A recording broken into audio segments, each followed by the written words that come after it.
average age of the New Brunswick farmer is 56. That's scary.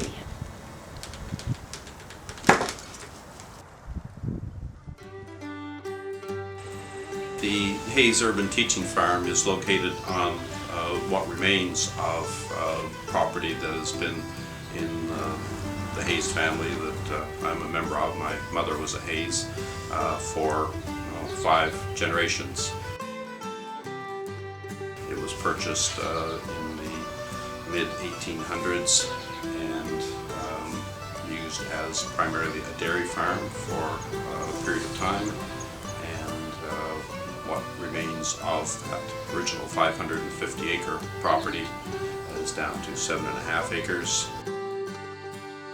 7.5 acres in a relatively downtown, semi-urban core is fantastic. What a gem. We are looking to make it quite productive here. We're not fooling around here. We're not doing, cutesy little farming. We are trying to produce a vast amount of food on what acreage we have.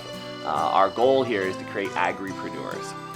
We are looking to enable our students to have financially viable businesses into the future with small-scale organic market gardening. This is human scale. This is using tools that can be used manually. So you don't need to have that high outlay of capital in order to make a living. This is just a portal for folks to feel like they're really participating in, bringing back a kinder, gentler world. Being connected to the food system are really important for me personally to kind of get back to our roots.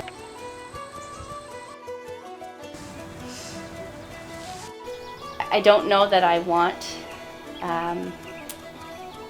farming to be a business for me. It's always kind of that balance of, do you want to make your, keep your hobby as your passion, or do you want to make your hobby your profession and your career so that you're enjoying what you do every single day? I haven't quite figured out what the answer is there yet, but I know that I very much love producing and seeing, something grow from seed to harvest.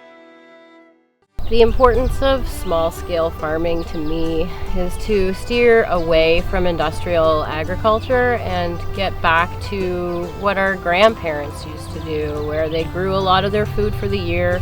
They pickled, they preserved, they made jam, and they had food to last them throughout the winter. And getting away from industrial agriculture also means less pesticide use. You don't have to use such means that are bad for the environment when you're doing it on a smaller scale, because you can incorporate livestock and your own compost and try to make it more of a closed loop system.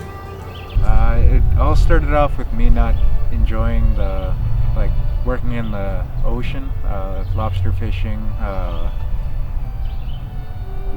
snow crab fishing and all this, and it was just too hard, and I'm scared of water, so falling off the boat a couple times wasn't very enjoyable. I figured I'd try farming out. For me personally, growing my own food, it feels better in my body. It feels like I'm not just eating to nourish my physical body, I'm eating to nourish all parts of the self.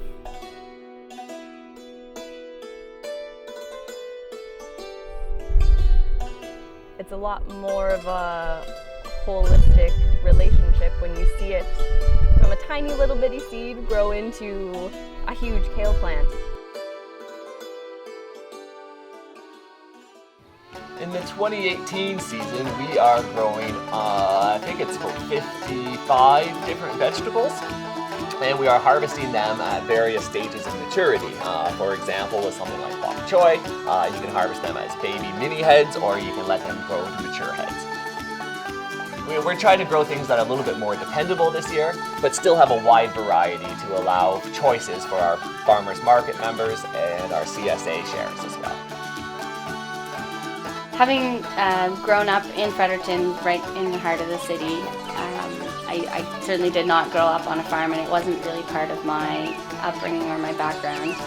And so I'm starting to put that into practice and learn more of the basics, but as well as the logistics and the planning and the business side of things and all of the intricacies that are important to make a go of it.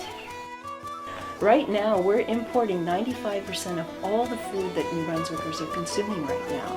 Back in the 70s, we used to produce 70%. So to me, it's a very achievable goal, but it's not just the farmers that are going to do it. They're there to grow the food, but we need to demand it. We need to search it out. We need to insist on it being available to us. But we also have to remember that the real deal is not looking for that cheap imported stuff. The real deal is investing in your own community. And that's what the Hayes Urban Teaching Farm is going to allow you to do.